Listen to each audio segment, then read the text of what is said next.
Digital Dissection, a nerd podcast, can at times contain adult language and themes. It is not intended for all audiences. Listener discretion is advised.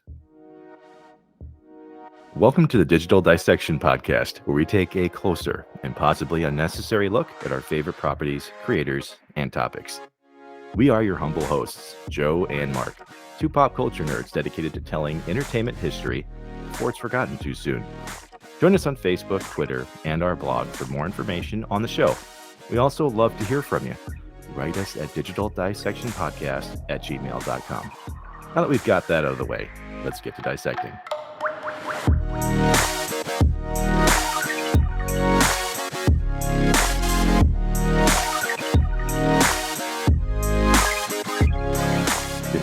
was going to say, Doug, are you ready to be back in the seat? Not really, but I'm here. You're just unexpectedly driving the bus now, Doug. I hope you're ready for it. Yes. Oh, well, for those of us that remember last year, we did a little thing called Ghostbusters 101. And this year, we've decided to focus our 101 course on Seinfeld, which we have referenced a few times on this program. Once or twice? Yeah, at least once or twice. Mm-hmm. But hey, we couldn't think of a better person to help guide us through this academia than our friend Doug Eberle. Doug, how you doing? Doing well. How are you? Oh, I'm doing all right, other than being stitched together by caffeine and bad decisions. But I mean, that's life in your 30s at this point. That's really holding you together. And since we are in academia now, if you are looking for this in any course catalog, it is listed as Nothing 101, which also is the amount of credit you will receive for taking this course tonight. Yes, absolutely. Yeah, Seinfeld is one of those properties that obviously it's iconic. The three of us on this conversation, we're obviously all fans. But every now and again, you do run into those people, those very weird and strange people who have never seen the show. Yeah. Oh. Mm-hmm. Or I have they those with my friends. seen it. Even worse is when they have seen it and just openly say they don't like it, or they don't get it. And heaven forbid they say Friends is a better show. We're trying to keep this, chill, Joe. Yeah. All right, we're trying to. This is supposed to be a conversation. This is not. No, we're going to turn this whole thing into a slam tonight. You thought this was a Seinfeld episode, but nope. This is us talking about how much we hate Friends, no matter how much you think that one of the cast members is attractive. We all like Joey. What? Get over it. They're all attractive. That's the point. Except Ross. Really, who likes Ross? He's just nothing but anxiety and weirdness. It's true. He does look like dollar store Nick Cage. Like you just have to. Once you look at him again with that type of understanding, you'll see it. Have you seen like the meme face swap where they face swap Nick Cage and David Schwimmer and you fucking can't tell the difference? Yeah, I have. I must have. Both very turtley. Very turtley. Oh, all right. But anyway, back to the reason why we're all here. We're gonna get back into Seinfeld and away from David Schwimmer. Oh, come on. I mean, tangents are how this show was built. It is our bread and butter. David Schwimmer was amazing in Curb Your Enthusiasm. Which, see, now this is where I'm kind of the odd one because I've only seen very small bits of Curb throughout the years. Oh, like wow. just very little. Like I've seen some of like the like the "fuck you, I'll see you tomorrow" type of stuff, and which I mean is the glory because like Curb is Seinfeld, but on HBO. Yeah, it's just more Seinfeld. Yeah. It has the exact type of writing, so much so that once you watch it all, then when you watch Seinfeld, the Larry David isms really, really pop out. Yep. So that's the 201 course, by the way, is Curb Your Enthusiasm. Yeah, check the curriculum and the course catalog. You'll see that one next semester. But surprise, motherfucker, we're going to go behind the scenes here for a minute, and we're going to talk about the early season 1 of Seinfeld, otherwise known as the show before the show. Yes. Because so we talked about Larry David. who obviously helped write and found the show itself. But him and Seinfeld met, on like the '80s stand-up circuit way back when, which is even weird to say that that's almost 40 years ago. Yeah. One could say it's more than 40 years ago. Well, yeah, it is. It is technically more Yeah. than 40 years ago now. Entering the land before time. Yeah. Yeah. It's like they just happened to meet when Jerry was kind of up and coming, and like the meeting of Smith and Wesson. They decide that they obviously gel pretty well. They seem to enjoy each other's comedy, and Jerry was the one who ended up getting more notoriety at this point in time. He was the one that everybody wanted to know what the deal with airline peanuts was. He just happened to have that corner of the market, and it was at a point when Jerry ended up getting on the Tonight Show for his bits that he was approached, by producers to say, what, we think you could do a TV show. What can you give us? And with this budding, this budding friendship he has with Larry David, he's like, well, Larry has written stuff for me before that I have told, and I just did it in my voice, but it was Larry the whole time. So that's where this writing partnership forms and really gets kicked off. So this is the proto Seinfeld environment that we're working within, otherwise known as, I think, the Seinfeld Chronicles is what it was initially. Yeah, that sounds about right. That was one of the original ideas for the show name. That's what was on the title for the pilot, I believe. Yeah. The only reason I'm having a little trouble remembering is because they use that word chronicle many times throughout the show. And another episode is also called The Chronicle. So Yep. yeah. Which really is a pretty top shelf vocabulary choice, the Seinfeld Chronicles. It sounds like it's some sort of adventure or like a detective story. It's not used that often, to tell you the truth. And yeah, it's good. I mean, honestly, it shouldn't be used for Jerry Seinfeld because he's just a tapered jeans wearing dude with a mullet, and at that point, that's not really a chronicle. That's just fashion in that time period. That's the '80s. That's what I was going to say. That's why he was chosen over Larry David, because he had cooler hair. That's right. He showed him that business in the front. Yep. They didn't know the party was in the back, but well, the actual idea for Seinfeld the show was conceived to be like a 90-minute special. Like, it was supposed to be like a made for TV movie. Like, this was not actually inspired to be a series. So what they ended up doing was putting these ideas together. So David and Seinfeld, and once they got to a certain point, they said, we have way too much material and not enough runway. And so that's when they came back and said, okay, I think we have to pitch this as a TV show and no longer just a movie or 90-minute quote unquote chronicle. So yeah, I was kind of surprised when I did some research on it to find out that's where it started, because honestly, 90 minutes of Seinfeld is just like a standalone movie. I don't know about that. I don't know about that. We would not be talking about that today. No. I feel like, yeah, in a much different light. I feel like, I have faith in them. Yeah. They, they're perfectionists at writing. They know what hits and what doesn't. And I think if there was only ever an hour-and-a-half Seinfeld movie from back then, then it might be one of the biggest cult classics ever. Yeah, it could work, because I mean, there are a few cliffhanger two-parters, like when Kramer moves out west. I love that. That's great time. Actually a three-parter episode in a way. Yeah, that's true. It is a three-parter. That is the beginning of the show, having tropes that exist from episode to episode. Yeah, which didn't exist in the beginning, right? Like so in the beginning of this series, you and I have talked about the pilot before, both before this episode and even before we hit the record button.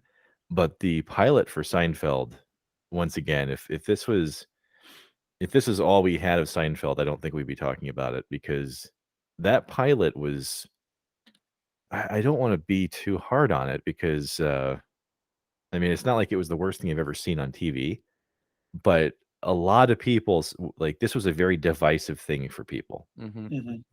Like, I don't know how much you guys remember from this, because obviously I was only 3 years old, but when I went back and read stuff about this as I was growing up, like, people really hated Seinfeld if if it was just the pilot.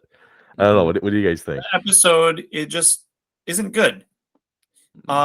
One thing about the episode that stands out to me versus the entire rest of the series is that Jerry gets friend zoned by, Mhm. you know, sorry to the actress who played it. She's also quite possibly less stereotypically attractive than the rest of the women who are cast as Jerry's love interest for the rest of the time.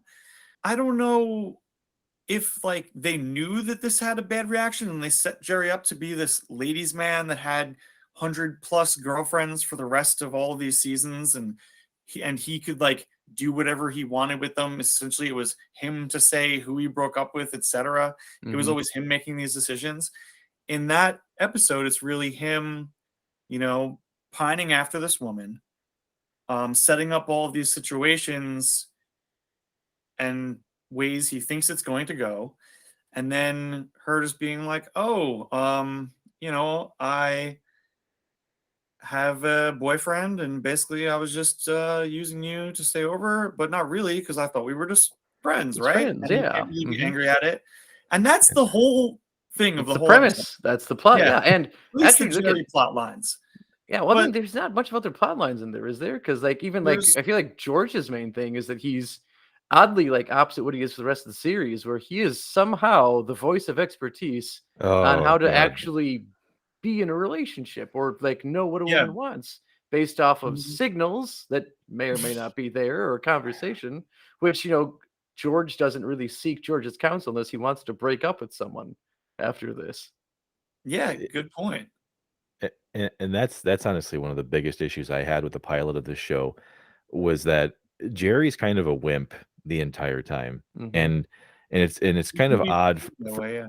well, but he's the main character of the show, and everybody else on the show is, like, guiding him through life, and it is such a strange thing, because you guys have mentioned Yeah. this, like, George is not the voice of reason. He should never be. Yeah, and for him to be that way throughout this episode, and for other people to act like he is the life expert, I just didn't buy it. I didn't buy it when I first saw it, I didn't buy it when I watched it again as an adult, several times. It just No. can't do it. This also seems I see a pattern with the way your hatred for Jared in this episode and why you probably also really don't like Ted Mosby. No, no, no. My hatred for Ted Mosby has absolutely nothing to do with the pilot of Seinfeld, okay? Oh, he's a character that has to be led around by. Everyone has to teach Ted Mosby what to do. No, he's a guy who's been telling, all his, like, tales of fuckery to his children for, like, 10 years. Like, that doesn't happen, okay? No one does that. No, seriously, no one does that. No And one you don't need to know that to see how much I met her mom because I found her umbrella. That's all you have to say. Yeah, yeah, Wrap it see, up, Ted. Come on. yeah, I mean, that so once again, that's a story for a different time, which I am more Yes. than happy to Mhm. do, but for the pilot of this show, there's a couple things that people said specifically about it. They said it was, quote, unquote, "too New York for people." Yeah. Yeah. I remember that. Well, I've heard, Mhm. being from New York, it was very easy for me to be a Seinfeld fan. They talked like everybody I know. Jerry's parents are essentially my grandparents who moved to Florida. And, every time they visit New York, they talk about how cold it is and ask for a blanket in the middle of the summer. Like everything that they do, and so many of the other experiences were very, realistic for me. But there's many times where I traveled and, I'm in Alabama or something and talking to somebody, and Seinfeld comes up and they talk about how it's a Yankee show and they're not into it. So that is a thing, you know? Mhm. Well, I think I remember even hearing Jason Alexander saying that was like even a legitimate concern of being on the show. He's like, this is to New York. No one's gonna watch this. No one Yeah, wants to like watch New York's life play out. Like we're all assholes here. yeah. And, he was wrong, obviously, because Mm-hmm. while it does have a lot of characterizations of New York people, you realize that there are a lot of situations that come up socially that everybody goes through. Obviously, that's why the show did so well. Yeah, I personally think that if they kept George as he was in the pilot, I don't think it would have been as easy to watch. I mean, personally, I just find his whiny delivery and once again that expert thing, like because I'll be blunt, I was one of the Mm-hmm. people that my parents kind of had me watch the show and hey mom and dad, thanks for introducing me to Seinfeld when I was like 8. Uh, But I watched the show after it had already hit, characters being introduced that weren't there in the beginning, right? Mm-hmm. I got Mhm. the chance to see, how these characters had been invested in over time, and to go back and see what the pilot was like. It's like, yeah, that it was to me, it was pretty clear that uh, I don't think they truly knew what they were ever going to do with George. I Oh mean, yeah. Mm-hmm. even though he's Larry David as a proxy in the beginning, I just don't think it was there. Mhm. Um, and to that point, I mean, just with that pilot, Lee Garlington, by the way, was the waitress that you were thinking about. Claire. Mm-hmm. Yeah, and she got written out after the pilot, right? Yep. So clearly, they knew if this show was ever going to go anywhere, there were changes that needed to take place because this was a quote that I found. No viewer was eager to watch the show again uh, when when when they polled, Mm-hmm. just people who are checking it out, so it's pretty clear that like yeah, like we obviously have the hindsight of seeing Mm-hmm. how great the show became over time, but it didn't get picked up. The pilot did not get picked up. Yeah. I do wonder what happened between the pilot and the next episode, because the next episode, they establish Art Vandelay. Um, Mm-hmm. they establish, sort of the conniving dating things that they do the remainder of the time. They Mm-hmm. establish the new form of everyday language that they're going to use, which seems sort of imitated in the pilot or forced. It becomes very natural. One thing I wanted to mention is that I started watching when I was younger, around the 5th season. So everything from then on, I would watch as they came out. Yeah. But then after that, when the show was over, I would watch it in syndication. And so I didn't really know, going earlier than that, what was second, third, fourth season. To tell you the Mm-hmm. truth, even the ones I watched, I wasn't paying attention to this is the number of season, this is Yeah. number 6, because nobody did that back then. Mm-mm. The Yeah. DVDs weren't released yet. It was just the show. Yeah. So now when you're watching the episodes scattered about, I never noticed any difference between anything that I was watching in reruns, other than the pilot popping up. So you go from that pilot to the second episode, it Mhm. is a huge, huge leap. And one thing that the early seasons do, because they do it through they do it through season 6, but like the shows typically start out with Jerry delivering stand up, and the routine has something to do with the main part of the show. And what I like about the second season is it takes that same idea of not only Jerry, but also George actually now being clueless on how to actually talk to women and try and actually go out with Mhm. them. And the stand up opens up with this great thing over like, men, we don't know what we're doing. We're like the honk or like the cat call. That's because we don't know what to do. That's the goal here. This is the best we've come up with. This is the best we've come up with. Yeah. We have our best guy on it, but he doesn't know what he's doing either. It's all we've got. We're idiots, and you kind of see that through the episode because their best idea for Jerry to meet this woman, I think, doesn't his dad say like just follow her home? Like that was literally the advice his dad gave him. It's like that's horrible advice. You want us to follow her and like wait? No, it was like not follow her home, but like wait outside where she's working until Yeah, that's she what it gets is. off. That's it. That's what it was. Yeah, Yeah. you know where she works. Just wait outside. Like, that's not weird and creepy at all. But surprisingly, at least in the plot of that episode, does end up Mhm. working out for him, Yeah, which that it does. was interesting. But to Doug's point, though, you're absolutely right. When you look at the pilot of this show, what Seinfeld got really good at over time was the observational humor and Mhm. having the characters react to things that are happening around them, rather than just seeing something occur, right? Because Mhm. that's what that pilot was to me. It was just this happens, our characters travel here. This happens, our characters travel here.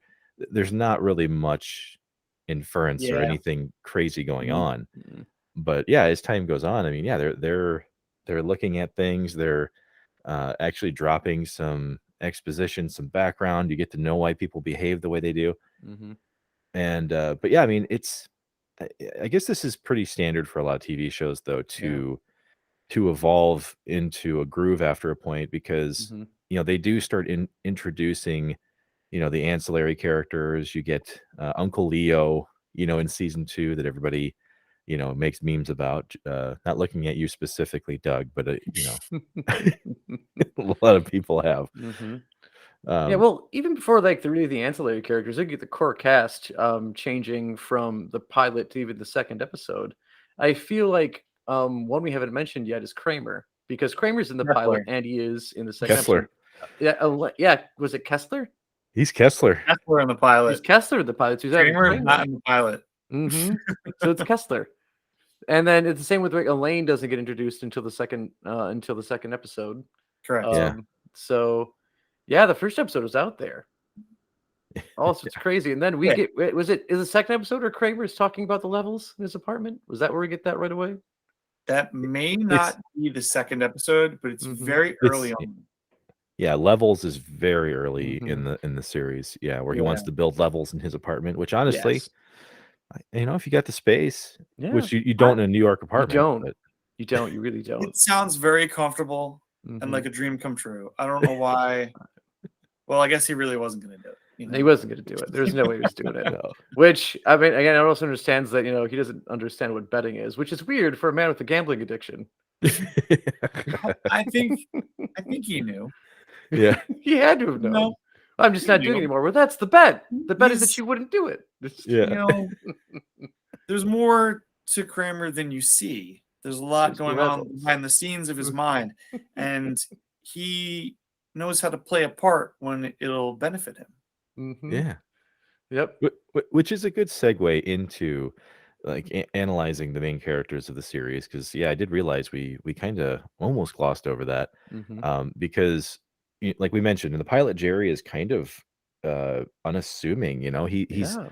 He's almost a do-gooder in a way. Like he doesn't want to step on people's toes. He Mhm. wants to do things the right way according to other people, but that does not end up being Last. Jerry. No. It's actually like the Oh. exact opposite of the entire cast. Yeah, well, he's got Mhm. ridiculous standards. Mhm. Almost every single thing that occurs in his life leads to disappointment. I mean, Yep. Joe, you've been there when you've watched people eat one pea at a time. You can't date that person. You can't. You can't. No, I've Maybe broken up with one some pea at a women for some time. stupid reasons, but good lord. I mean, I blame the show for that, by the way. Is Here's that the thing, though. Mhm. I have to ask you guys a question. Have you ever tried to get peas to sit on your fork? Just What? a pile of Stand them. They roll all over the place. Eating them one at a time. Well, okay. I think something has to be made clear. One at a time, maybe a little crazy. Maybe stab a bunch of them at once. But if you're scooping them, you can't scoop peas. It's just No. really terrible. Not with one utensil. Yeah, that's a 2 utensil job to scoop Yeah. peas. Or not with a fork, maybe a spoon Oh yeah. or You can spoon a something. pea. Picking up peas with a fork is No.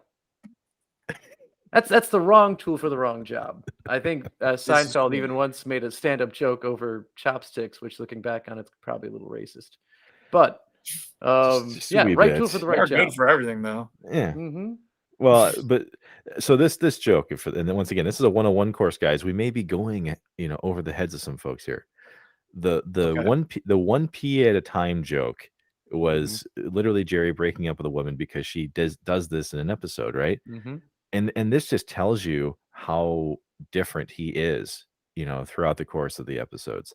As we talked about with George, he goes from being this epicenter of the universe from knowledge, but over the course of the series, he's neurotic about details. Mm-hmm. Like he gets to the point where he fixates on something. And I think it has to do with the fact that George lies about so many things, and he's easily the most insecure character of the entire cast. Oh yeah. Like that's why he behaves the way he does. Like you guys have probably met serial offenders who are liars before. What are they always doing? They're questioning reality because they lie so much, right? Oh yeah, so they are always questioning everybody else, like what they're doing, because they're assuming everybody's lying as much as they are. Yeah. Yep.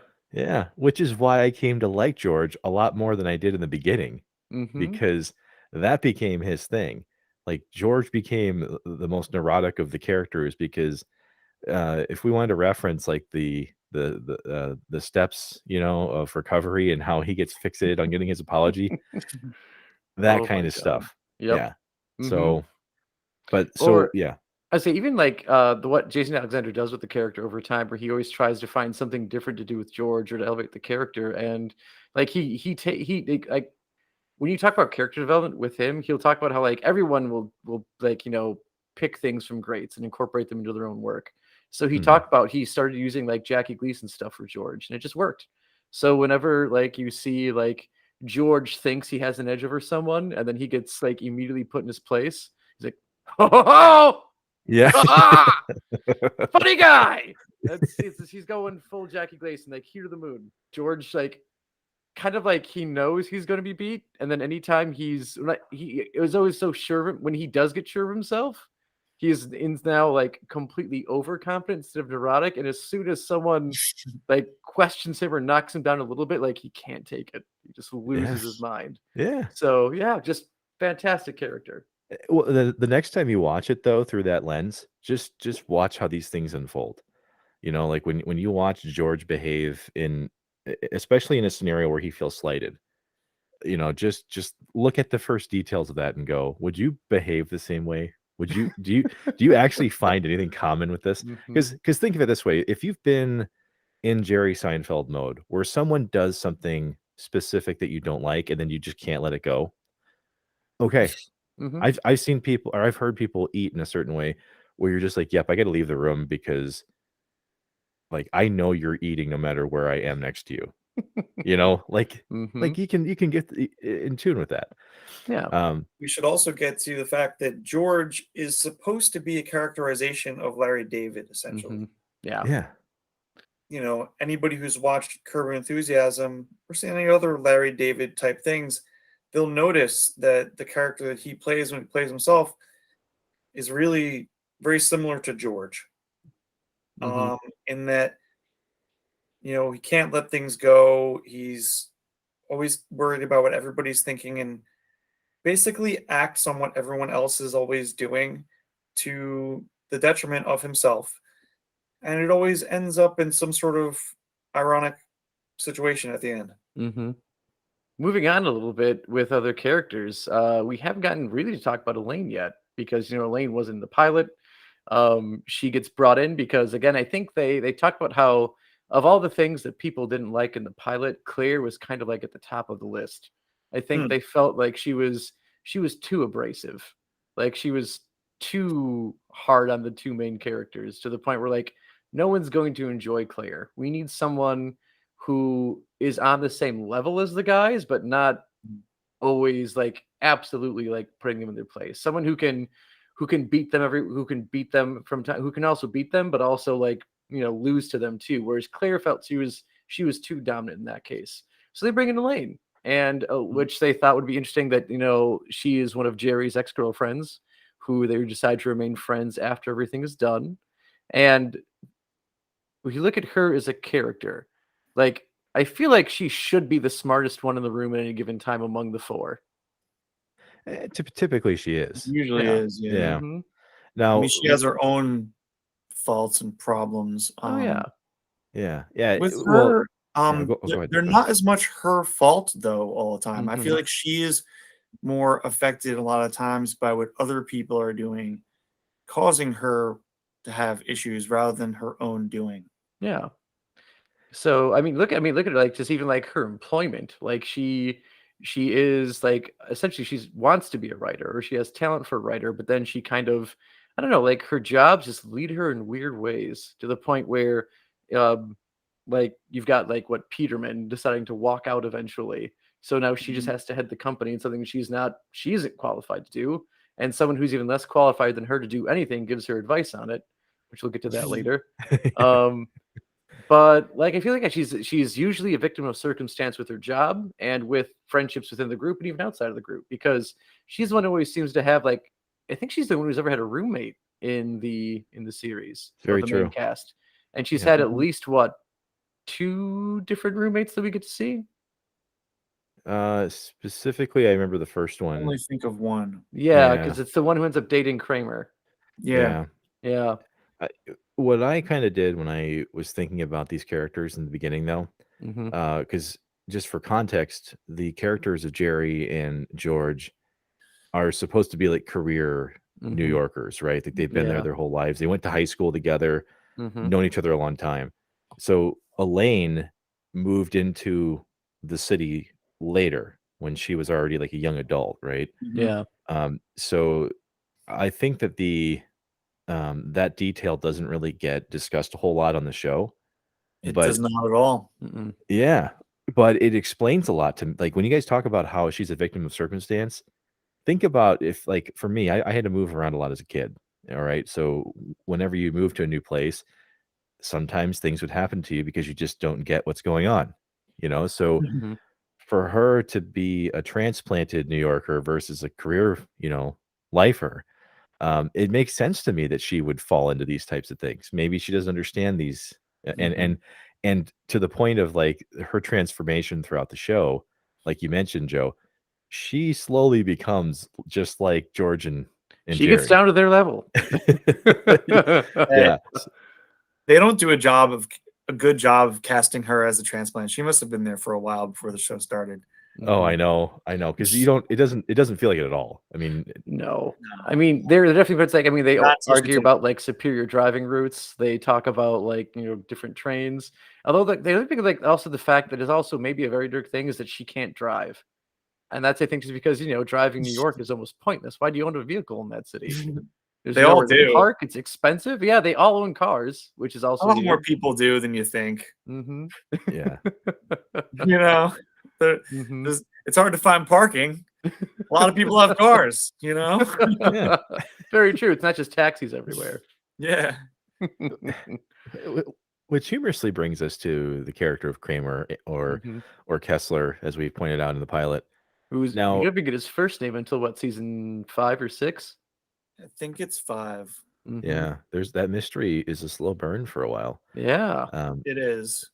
but And so I yeah, mentioned earlier that I had started watching when I was younger, around season 5, and it I feel like it might have been just past the point where they knew he was Cosmo Kramer, so I always knew Mhm. him as Cosmo Kramer. Yeah. uh, Um, and then later on, watching earlier episodes where it's like a whole thing where they talk about not knowing what his name is and stuff like that, it's kind of like caught me out of nowhere. Like, oh, what? Oh, but they yeah, know his name, yeah.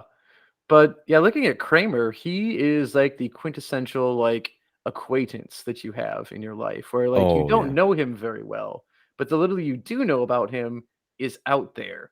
And it's to the point where, like, you could, based off of what he's done and how he treats you, like, "You know what? We don't need this man in my life. He just comes over and mooches off my food and is basically, hoping that I wanna get rid of something that he can just take, at any point in time." But he develops into still that, but that to an extreme.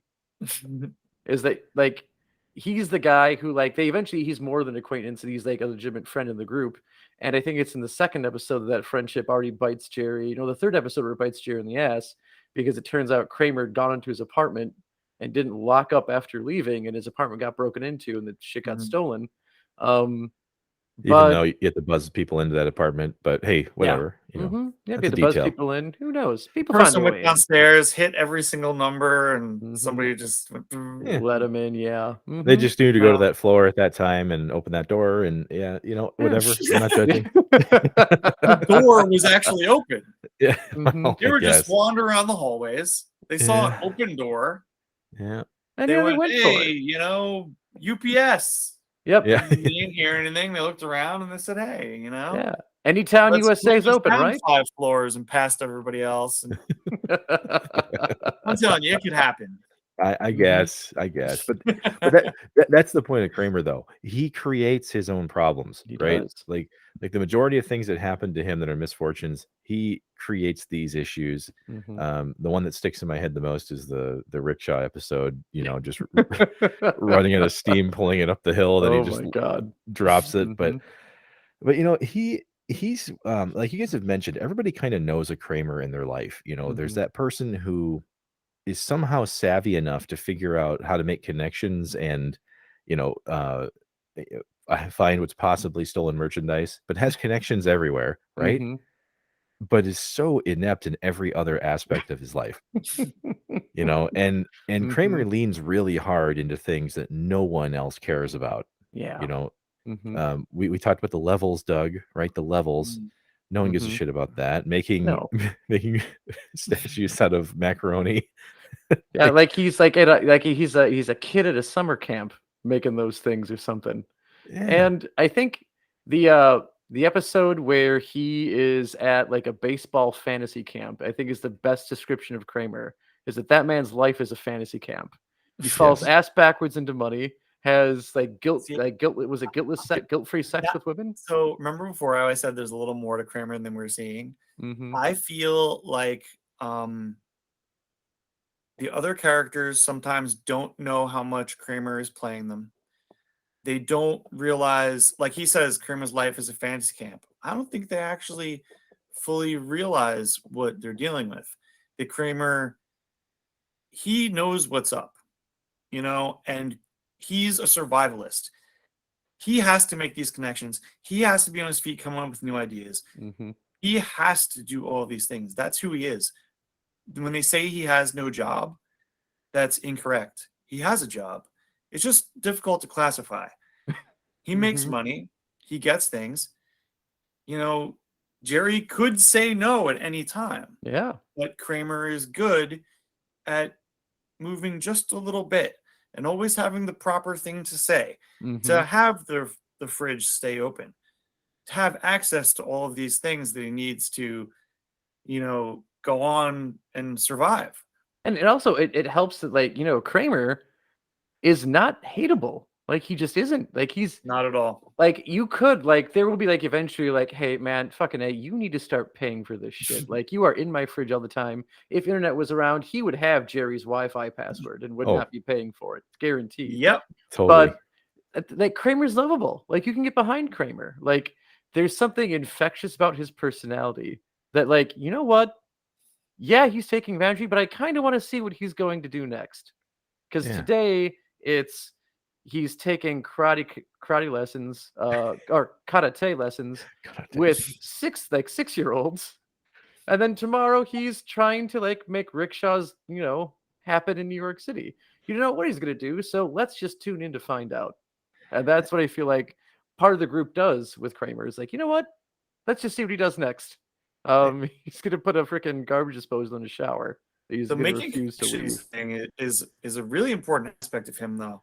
Mm-hmm. Like, you know, when Bette Midler is introduced and she has like the whole problem with the baseball game and George crashes into her and she's, you know, her understudy has to go in there and do the play for her and she's in the hospital bed and everything.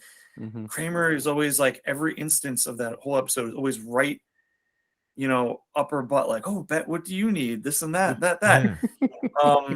He does that with every single Yeah. character who's Mm-hmm. famous. Basically, anybody who can provide a service to him or help him move a step forward. Mm-hmm. So he's right there, being totally personable with them. Yeah, which is why, like, Kramer he's also that friend who's always got a guy for something because Kramer makes those connections. He has a Bob Oh yeah, Sacamano for everything that he needs, or because eventually he stops using Bob Sacamano. I think after like what there's many six, of seven them seasons, of he his. starts bringing in different people. Yeah, There's Lomez, yeah, who has Lomez. the Yeah. snakes. There's Jay Riemenschneider, who we really only know eats horse. There's a couple of others. You know what's funny though? There is one scene with Kramer. Oh, it's when Jay Peterman buys all of Kramer's stories, and then it Yeah. shows Kramer at a bar with a bunch of his friends, and he's about to like tell one of the stories that Jay Peterman purchased, and Elaine's like, no, like that's not you anymore. You can't tell that story. And you see him with all these people, but they don't name them. No. And I wonder, like, is that Bob Sacamano? Is that Jay Riemenschneider? Is that Lomez? Like, that'll be somebody, right? You never see his poker night buddies at all, do you? When he's No, having like the he smoking just- poker no. parties, He you don't just see anyone. yells into that room. Yeah. I'm showing those ladies. You think they're scared? Yeah. Yeah. Which, Yeah. when you get to like eventually like look at the bloopers of that show, like that when Jerry is trying to tell Kramer that his face looks like a worn out catcher's mitt, like, oh my that's god, a really good one. not able to keep it together at all. Well, So and good. if you're watching the show for the first time, Mhm. you might miss how Jerry almost breaks down like every scene. Like All the time. He's always like about to laugh. It makes me think that like most of the time he was bursting out laughing, and they did so many takes that the one he was just close to laughing was still the best. well, Isn't that how like also like the meme over like Jerry's actually the least funny one on the show starts because he's the one constantly laughing whatever everyone else is doing. You know, this is something a lot of people have criticized him for, is essentially like not being a good actor and like always laughing. To me, it gives the show so much charm to know that he was having fun and that he was gonna laugh at the joke. It makes it. I mean, there's just something natural that comes across that makes it funnier than it's supposed to be. Yeah, and that's part of why I think I can appreciate Julia Louis-Dreyfus because if you look at the behind the scenes and the blooper reel, she represents an overwhelming majority of the bloopers. Oh Like- yeah, like she can't handle it. She couldn't handle. Yeah, I wouldn't be able to handle it. Imagine being in that room. Oh my god. This stuff is really funny. Oh my. It's like I've seen some of these episodes over 100 times, and I'll put them on, and I'm like laughing hysterically. If somebody's with me, I'll be like, "Did you hear what he said?" They're like, "Yes, I've heard what he said. I've seen this a million times. Of course, I just mouthed it to myself while I was saying it." And I'm like, "But it was really funny." It And they was said, good, "Yes, yeah. it's Well, hell, like That's that, how like funny. you look at like the scene with Jerry Stiller when they're going to pick up George and Elaine's like coworker, or I guess employee, because the time she's running Peterman from the police station, and she Yes. can't fucking keep it together because Jerry Stiller just sells it every single yeah. line. Are you saying you want a piece of me? It just Anything he says is just funny. So imagine him saying something like extra funny. It's like, how do you get through that scene? I don't know. I really don't. Like, because yeah, like you said, like I think that's also now is a good time to branch into. We've got the main characters down, looking at like the overall world of Seinfeld that's developed. Both George and Jerry start off with different fathers from the That's very first true. season to who they end up with, but the mothers are the same, aren't they? Because yeah, Estelle Zoe was the same character, which yeah. you The know, moms were the rest in same from the peace. beginning. Yeah, since she recently passed away.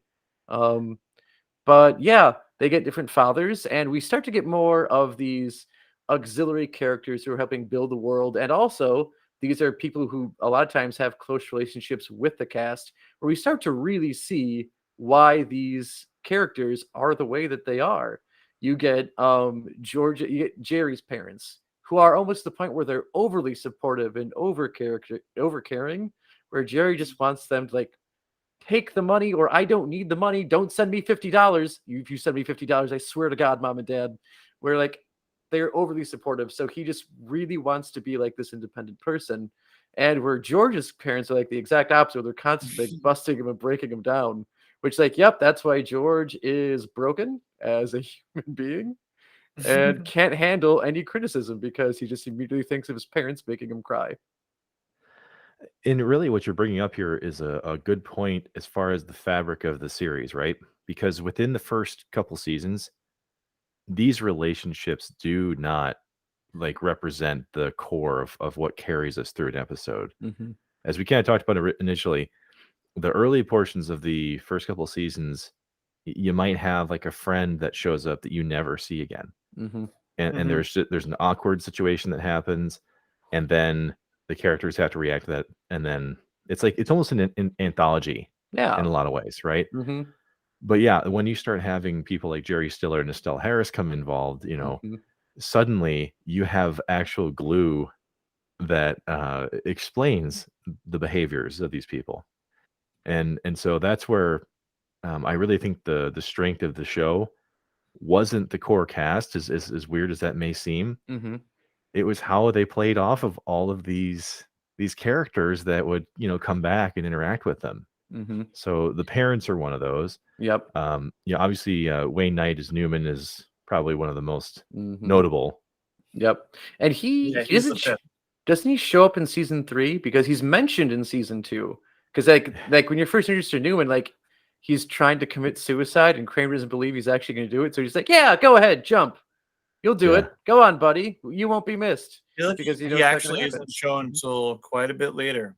Mm-hmm. Yeah, he's voiced by Larry David in the early season on that rooftop when he's going to quote unquote commit suicide, even though he's going to see a movie later. And yeah, I think was it season 5 when he shows up? Because it's the I'm trying to remember the first one, because obviously he's there for Keith Hernandez, but I don't know if he appears before that. He has to. I think he has to. He has to, because I know they developed the hatred between him and Jerry sooner. Yeah, it's weird. I'm just trying to think of it. But while you're doing that, I'll distract you and the listeners with a fun Newman fact, and that is that when the show was over, Wayne Knight was approached as a spin-off potential for the series, and he said no, and here's why. Because Newman is like a quick punch to the gut, and getting it once a week, every other week, you can recover from. But if you're going to be punched repeatedly for a half hour every week, no one's going to like that. So we can't do a Newman spinoff. Whose idea was the Newman spinoff? I have no idea. I just remember hearing Wayne Knight say that in an interview that he was approached by the network for a spinoff. No, it would have been terrible. Like I think of again, like to bring up Friends, like Joey got a spinoff that barely made it half a season. A Newman spinoff wouldn't have made it past the pilot. Yeah, because that's not what really made those characters interesting as being a main character. No. What was interesting to these people was that they were kind of woven into the fabric of the settings here, and you don't get a whole lot of background on these people. All you get to see is that there's a pre-existing history between these characters, and they interact with each other a specific way, but we never really truly understand why Newman and Seinfeld hate each other, right? Like we never find that out. You never know how long our friend Danny Woodburn.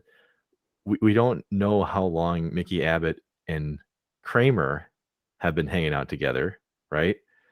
We just know that they know each other. Yep. And by the way, I did look it up. His first episode is the 15th episode of the 3rd season, called The Suicide. Interesting. Which is not his suicide. Yeah, which makes sense. But once again, this is the changing fabric of the show over time, right? And as we kind of build out this world a bit more, we get to interact with these characters more too. And some of the early attempts in the series, once again, for folks that go back and watch this, the attempts to expand this world don't really start off with characters. They more so start off with like the settings. Like they're going down to the Chinese restaurant, or they're getting stuck in the parking garage in New Jersey. So that's the real big difference here. We start to get chemistry because of interactions with characters, and not chemistry because of what the characters' situations are. And that's where I think you get a lot of these, you get some storytelling involved. You also get some more background, like when Jerry meets his college buddy that ends up getting fired and has to work at Kenny Oh my Rogers. god, yeah. Or even like he meets like another episode where he meets like a friend that he's known like since camp, like when they were kids, and he tries to get Jerry to buy a van off of Yeah. him, or no, he gives Jerry a van. Yeah. Yeah, yep. You get more of these introduction of characters from their life outside of each other popping in. Yeah. Yeah. And that becomes the identity of the show at this point. Like typically if a character is introduced to you, so is history that we didn't know about either, Seinfeld or George, whatever. And so the same thing goes for Kramer, as we mentioned. We never knew Kramer's first name. Suddenly we meet Kramer's mom, Babs, and now we know the whole story. So it's less about like New York life at that point. And this is where the writers even admitted that how they created the show after a while had nothing to do with like traditional writing methods. And Doug, this is what I wanted to bring up to you, because the writers admitted after a while that what they would do is just think of funny things, not think of actual like narratives. Yeah. So they just basically had a whiteboard. I've got 8 or 9 different things that are funny, because if anyone who's seen Seinfeld, or if you're about to after this, like Seinfeld episodes have a ton of scenes. Like you could watch one 20-minute episode and you could end up seeing like 20 different scenes, 20 different locations. Right? It's also difficult to remember. Like, you might remember in one episode what George was doing that episode, but you won't remember like what Elaine was doing that same episode. You remember Elaine's story, but you don't know how to pair them together. Yeah. So you won't realize that, like, just for, sake of it, like the episode where Kramer douses himself in butter and goes tanning is the same. And it might not be, but I think it is like the same as Jerry dating Manhands. Yeah. Like you'll remember the Manhands trope, you'll remember the butter trope, but you won't remember them together. That happens all the time. One other thing about Seinfeld is, like you say, they throw all these funny things out there, right? Having been making memes about Seinfeld forever, and like, I kind of do that too. It's like I'll have something I want to make a meme about, right? And the reason I default to Seinfeld is because there's always a scene for everything. Yeah. Something happens in the news, there's a Seinfeld conversation that happened about it. Yeah. There's always something. And what I take from this is, I think that's why they stopped at 9 seasons, that they were just really self-aware and realized that they basically covered it all. Yeah, they did, because it's in a way, it's almost like how South Park ended up covering current events, and they would immediately speak their narrative on what they thought about it, right? And Seinfeld at the time didn't always reference, things that were in the beginning. They didn't reference things that were always brand new. But then when you get like the Ford Bronco showing up around like the O.J. Simpson trial, and they're not using it in the same way, it's just there. It's like, yeah, okay, Seinfeld is becoming more pop culture, and less about, a comedian trying to come up in New York.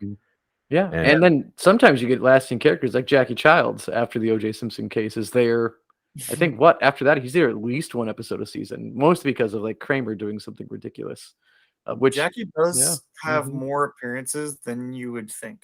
I remember researching this once. I'm trying to think. Let's think of that. Look at that. Like, look at Jackie Childs. Like, he's definitely there after the cigar parties, because Kramer sues like tobacco for what happened to his face. And then another topical one was when Kramer was sneaking coffee into his pants from movie theater, and he gets hit and he gets burned, and the coffee was hot, but it wasn't supposed to be that hot. The cafe latte. Yeah, which again, like, while it was funny to make fun of, like, your coffee should not be giving you a 3rd-degree burn. McDonald's was making that shit way too hot, and they were sued several times before that lady won. But Jackie Childs is there. He's of course there in the finale when he represents them. But I'm trying to think those are the big three I remember Jackie from. And I know he's in there more than that. Yeah. I mean, I know of at least those 3 appearances, but I mean, it's still true though. And to Doug's point, a lot of the ancillary characters that do end up making the fabric of the show.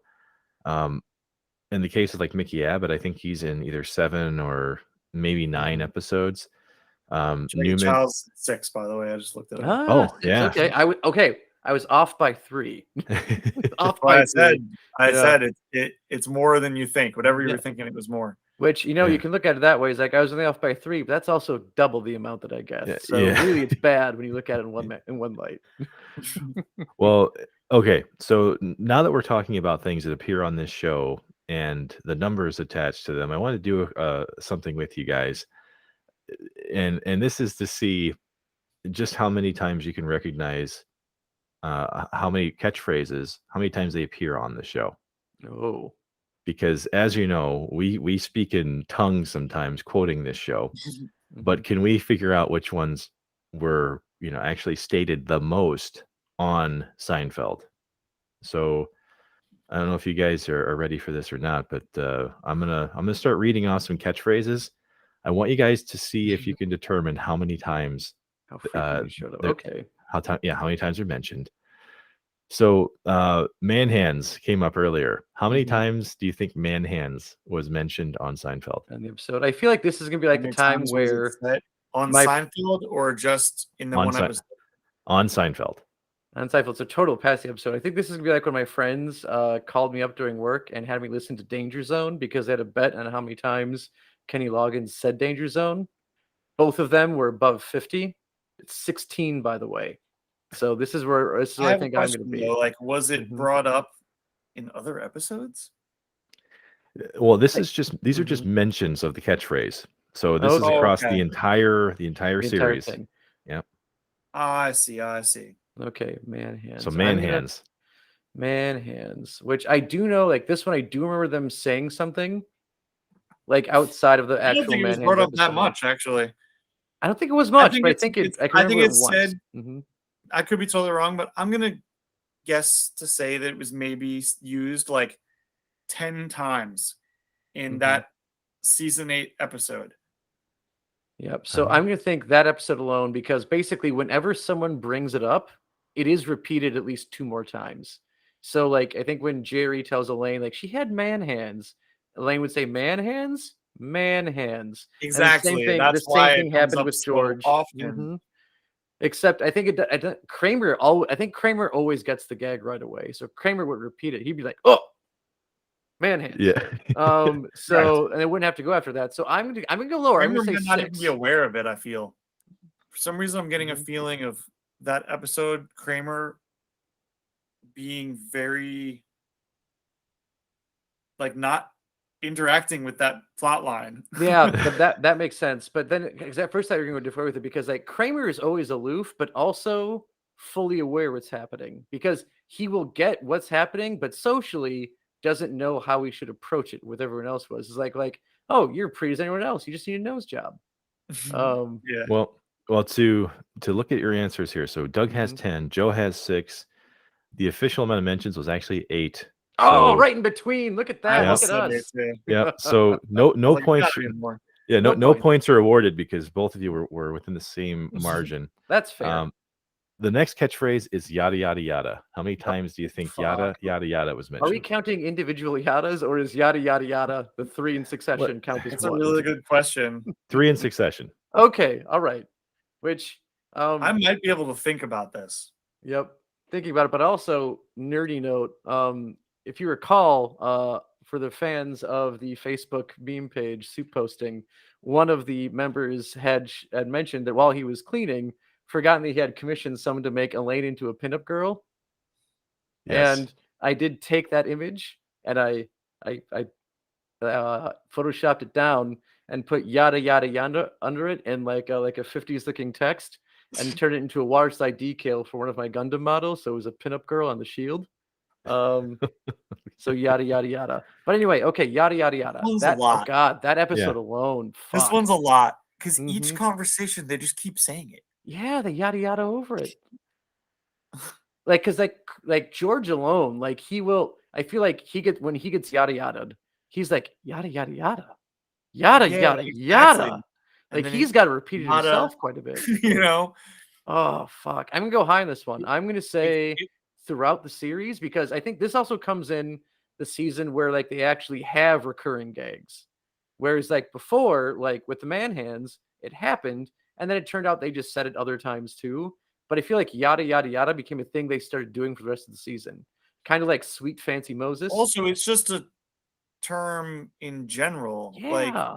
it's not that uncommon even before Seinfeld for people to use the term yada yada. Yada yada. I'm going high. I'm gonna Mhm. say 21. Drinking age 21 times. Really? Is it individual yadas or it's just Oh, yada yada yada. Yada yada yada. Yeah, it's three gotta be all words. three? Yeah, yada yada yada yada. That's how they always say it on the One show. yada doesn't count. No, not Two one yada. yadas doesn't count. No, Three gotta be yadas. 3 yadas. 3 yadas. 3 yadas. I'm gonna go with 14.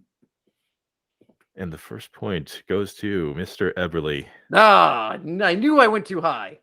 So God dang. Joe experienced the Kenny Loggins effect. Yada yada Yep. yada was mentioned 12 times throughout the Wow. show's history.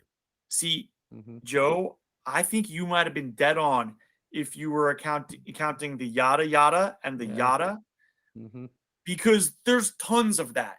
There's 2 yadas in other episodes. There's single. I can think of 2 single yadas that I know. Yeah, she yada yada sex. You know. Yeah, Have it's you true. yada yada sex? Too. But this is specifically yada Yada yada yada yada. yada. Damn. Overthought it. Okay. All right, this one might be a little bit easier for you guys. We'll see what happens. Not that there's anything wrong with that. Oh God. Okay. So like that one. Okay. That happens outside of the one episode a lot. Once again, It this does is by number of occurrence throughout the show's Okay. history. Yep. I'm just gonna do a quick one. 7. God, I was thinking 7. It's a good name for a kid, Doug.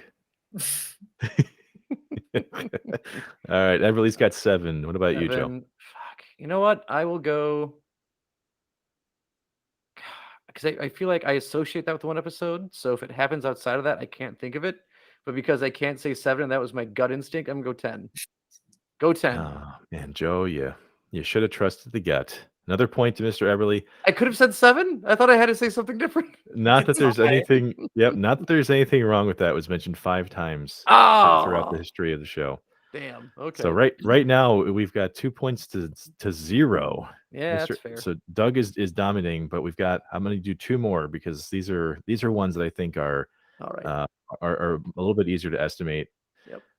And everyone knows I'm a second half football team. Let's play. Let's do this. All right. So how many times do we think "Hello, Newman" was mentioned throughout the show's history? That's got to be a lot. That has, maybe this is like Engage with Picard. You and Jerry's mom says it. That's my something favorite else one. different. Yeah. Oh my God, Hello, yeah. Newman. Even his family hates Newman. Okay.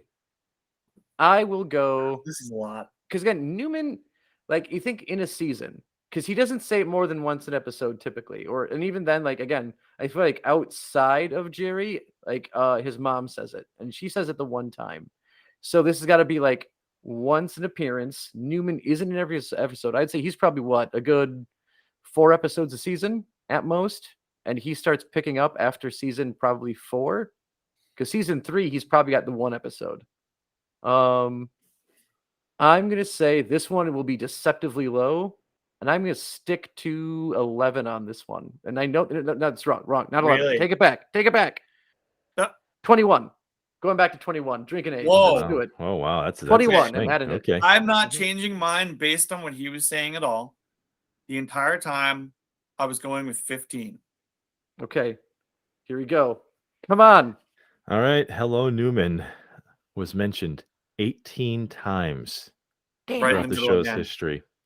Yep. So you guys are 17. Yep. So no points will be awarded for that one. It was my chance. It was my chance to tie. All right. Here you go. All right. So this is still a 2-0 Second pace game. with glory. Let's do this. Here's what we're gonna do. This is the last catchphrase, and this will be worth 3 points. So either Joe's going to pull ahead or Doug will Ooh. be in the rear view. All right. The last phrase, all right? Family Feud style. Let's do it. Shrinkage. How many times do you think Oh, that's not shrinkage that many. was That can't be mentioned? that many. That can't be, because you look at that episode again, it shrank. Yeah, shrinkage. You think women know about Yeah, but they do shrinkage? talk about it an awful lot. They do. I'm gonna take lucky 7 this time. I'm taking 7. I don't think it's much higher than Of that the if it is at 7. all. I'm gonna do a little bit higher. You could go Price is Right on me and go 8. Why not? Yeah. But $1, Bob. I feel like it's more than 7. Just because they repeat things so much. They do. It's Like like that. shrinkage, yes, shrinkage, and it's like Mhm. it's everything. Yep. So But these are interesting to figure out because of that. yeah, and I think if this is such an early season gag Here's what that if I'll it do. comes back only like once after that. Like, oh my god, they brought shrinkage up again. I'll be a little less cheap, and I will do 9. All right. Okay, so it's got to be lower than 7 for me to win. Yeah. Yeah. All right. Well, folks, shrinkage, which was one of the most quoted, just from Seinfeld's history, pop culture, within the media, shrinkage was mentioned quite a few times. But on the show itself, it was mentioned 26 Are times. you fucking kidding me? The one What? time I don't go that high? What? Son of a bitch. Shrinkage was mentioned 26 times. It is tied for the most mentions on Seinfeld's history next to Festivus. They were both mentioned 26 times across the show's history. No shit. That's crazy. I can't picture Okay. that many. That's what I'm Yeah. talking about. Is like fuck. one Mhm. back and forth could have 7. Yeah. The way Yeah. they talk, Mhm. I feel like when it's first when George first tells Jerry about it, Mhm. that they just use the word nonstop. Oh yeah. Oh yeah. They do. Wow. Yeah. Fuck yeah, because I was in the mindset like when they first used it, George would be like, it shrank. And maybe like then Jerry's like, oh It no, shrinks? it shrank. I don't know. And then Elaine's like, it I want some shrinks? research done Yeah. on this. I feel like that's too many. 26. I will send you guys the info, man, because I was digging into the numbers of the series, and what I thought would be cool to kind of leave this off on, at least for the numbers side. Mhm. So outside of mentions of just words in general, there's another interesting numerical value about the dialogue that each character speaks. So we're talking about the main 4 characters in the show. There's research that went into how many words the characters speak and what the median is from that. So the average of the amount of words that they tend to speak when they're sharing dialogue, right? Oh, this is some Final Jeopardy shit now. Good lord. No. Well, this is not something you have to guess. That's But- good because I Yeah. bet all the money. I can actually no, I can't even participate because I have $0. I can't even do Final Jeopardy. Doug did absolutely annihilate you 5 points to 0, but Can we go for more? Can we let Doug 10 run rule me here? what we could, how about we do this? This is actually going to be interesting. Maybe we could do well, no, this is a little bit harder because these averages do change a little bit. So no, unfortunately, Joe, you can't come back from behind on this one. You're stuck with the donut on that. But the median amount or average amount of words that are spoken were very weird because Seinfeld, specifically Jerry, the average amount of words that he speaks before someone else interacts with him on the show was exactly 8 words every season, Huh. except for the first season. It was 9 during the first season. But after that, every single season, he speaks an average of 8 words before someone else interacts with him. Which I'm guessing doesn't count like the opening stand-up scene. That's got to be its own thing there. Yeah, this is just like the average amount of like character lines across the series, right? What's the average amount of words anybody says before somebody else starts speaking to them? Is it 8?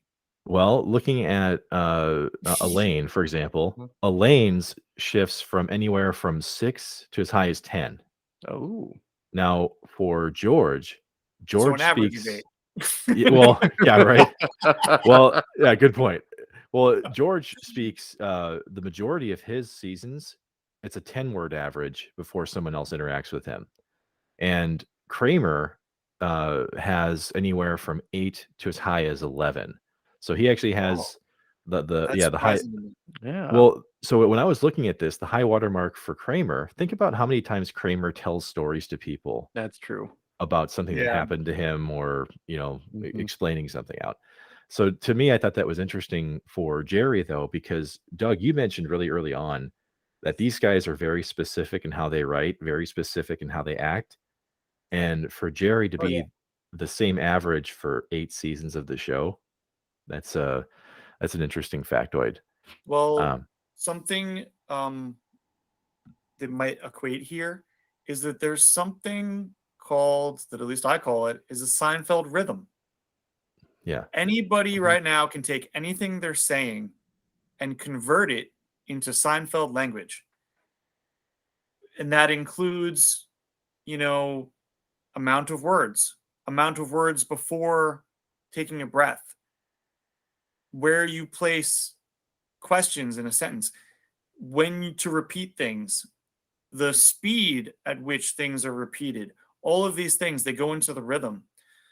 And even up through Curb Your Enthusiasm, a reason I consider it more Seinfeld is because characters will use this type of language. They'll use the Seinfeld rhythm. Mhm. And yeah, like you can take anything and just make it sound like Seinfeld, and it works that way. So I don't know, maybe this equates somewhere, you know?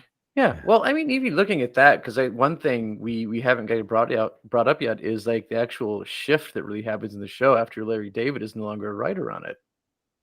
Which A is lot again of that why rhythm is lost a lot of it's lost, and which is why it immediately. carries over to Curb because he's writing it. It really is lost. Sometimes they're able to capture it. Sometimes it feels like they're trying to do it and they don't know how. But literally, the opening scene of season 8, episode 1, the first one without Larry David, is the most obviously lacking in the rhythm of the show, you know, since even the pilot, I would say, like, even has more rhythm than the first opening scene of episode 8. Now, so since we've mentioned this a couple times, that's where I kind of thought the idea of the writers just trying to put funny things together as opposed to trying to do like a, oh, what am I trying to think of here? Um, like a Guy Ritchie film, how they have like 7 to 10 different, parties interacting within a movie. Mm-hmm. That's what I think um, Seinfeld didn't quite do as well in the later seasons, but it depends on what episode. But they were just doing this thing where they would write a funny thing and let's just have things happen Mm-hmm. throughout each Yeah. one. And In so, yeah, later episodes, it comes down to each episode having more of an identity Mm-hmm. because of like a situation or a character being introduced. Like you have like Festivus episode, you have Soup Nazi episode. Mm-hmm. There are episodes that just wait, Soup Nazi is earlier. Yeah. But I mean, like, even look at that. Like, I feel like Soup they'll Nazi focus on 7. like They had one already thing. started along with those types of things. Mm-hmm. But thinking even like, like we brought up a couple times, the rickshaw episode, like that, like the focus and the heart of that episode surrounds on like, this is like a ridiculous Kramer idea that goes out of control, which is what the character typically is. But this time the episode just focuses on it.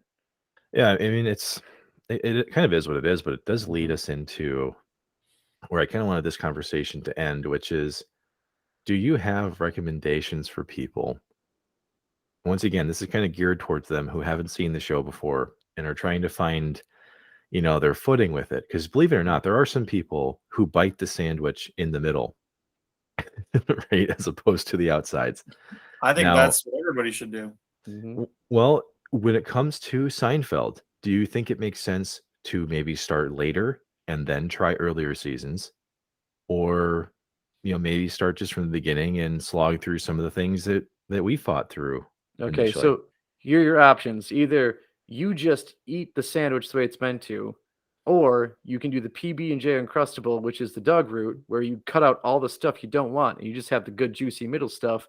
Or you do that weird thing in the 90s where Pizza Hut advertised the stuffed crust pizza where you should start with the back of the pizza. Those are your options. You go to the stuffed crust, the PB&J Uncrustable, or you eat your damn sandwich, because that's how mom made it for you and she's had enough. I would say the worst thing to do would be to go on to Netflix and just start the show.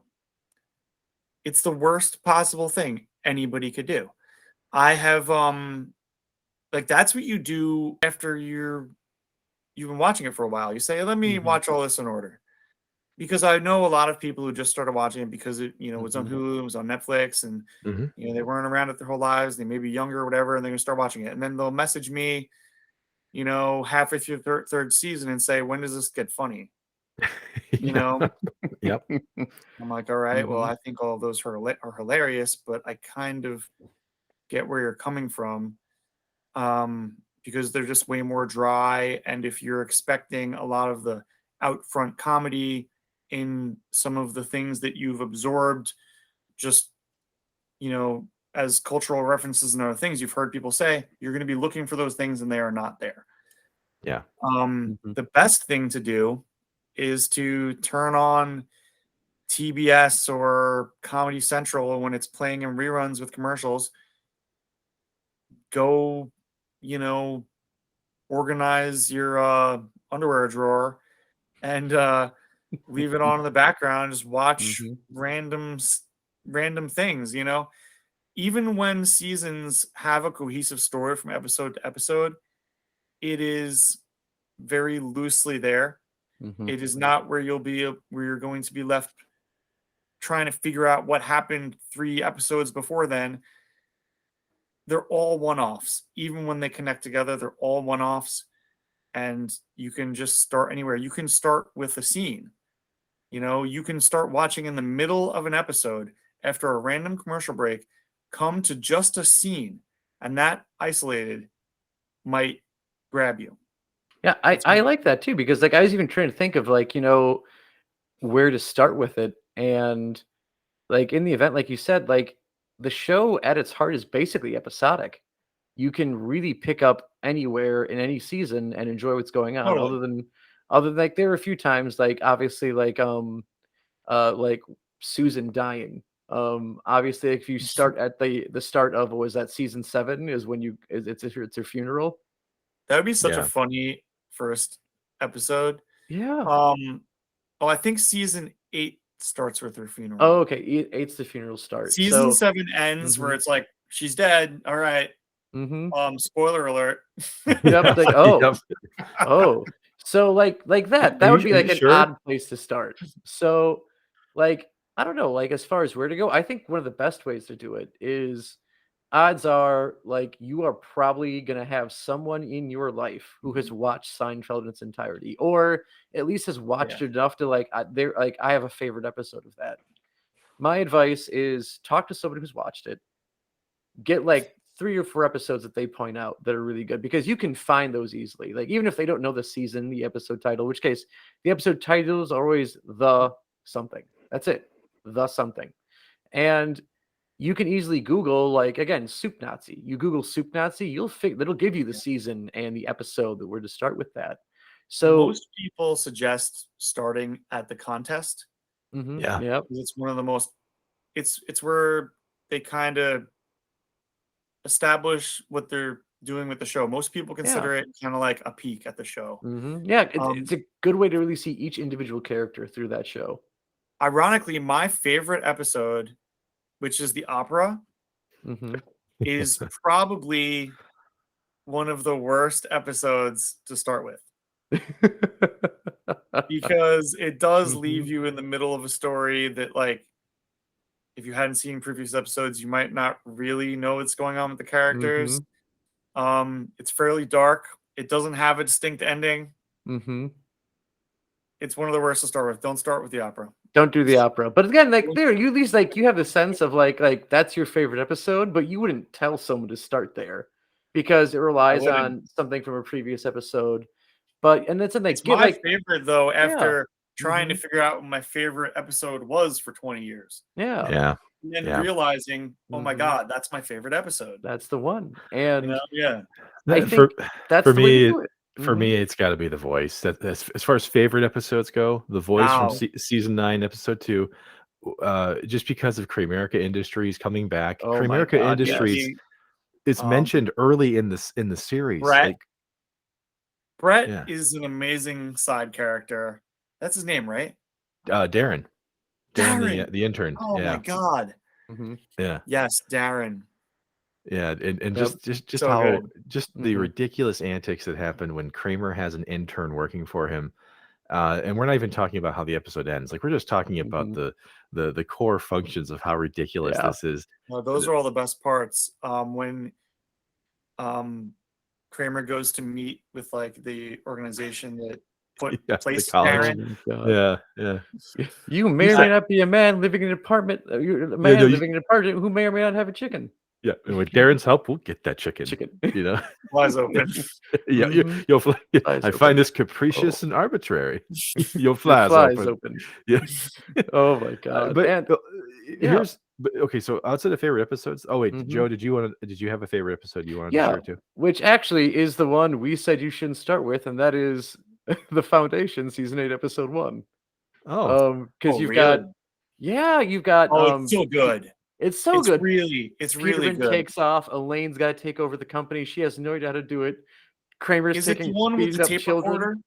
Yeah, it's the. I think it's the one with the tape recorder. Okay. Um, the whole part with the tape recorder is some of the best stuff ever. yeah, yeah. It's because it plays really well into like peak George Mhm. neuroticism, and Oh, yeah. then but then it also it Oh actually wait, no, you that's not the validate same episode. that though. Because this episode is where, this is where like Jerry polls like women to see whose like breakup episode is more like attractive. Like is it more attractive that you've that's lost your crazy. wife and you're trying to like move on versus something else? And he's polling women. Meanwhile, George like is just calling stuck them. in, yeah, and George is stuck in foundation meeting after foundation meeting, which turns out is Susan's parents' way of getting back at George for everything that he's done. Yeah. Oh. Mm-hmm. So the one that Doug you're Is thinking this, of, is this the drive to the Hamptons?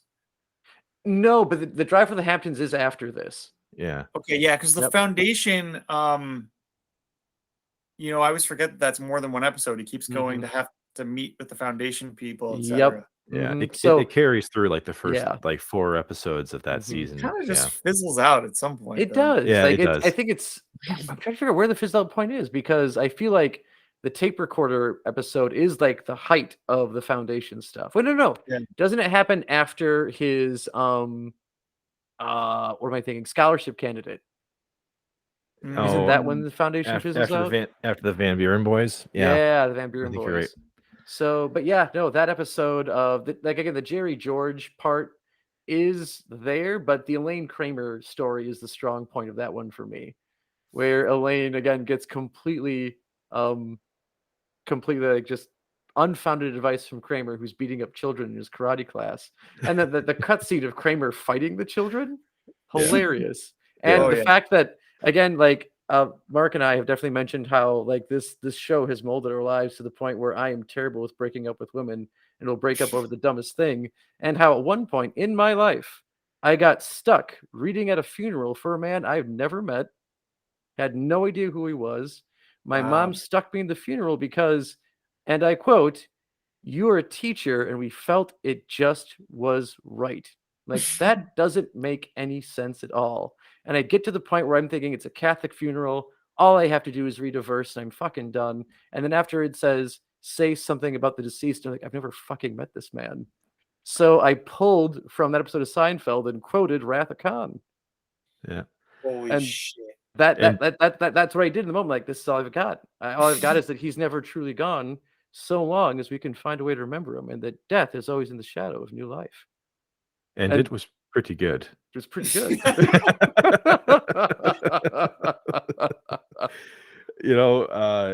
at the end of all things here, talking about when to start Seinfeld. I personally thought that some of my favorite episodes were later because those are the ones that I actually watched brand new and everything. Um, I think overall the ratings began to pick up at season 5. Like that's when they had a hit on their hands, right? Yeah. And when I went back to watch it again, I just started from the beginning because I went through and watched it from start to finish, and I kind of found myself thinking the same thing. Like seasons 4 and 5 are when I started to enjoy it more. It's where it starts to make you care about it. Yeah, yeah, Um, because there starts to be more follow-up from episode to episode. Mhm. Whereas like they'll mention something that happened before and people are dating the same people over and over again, and something that happened in one episode will have, a conclusion in another episode. That's where yeah, that starts happening. And I just feel like it Mhm. makes you just care about what happens more rather than being like, all right, everybody Mhm. went home, let's reset. Yep. yeah.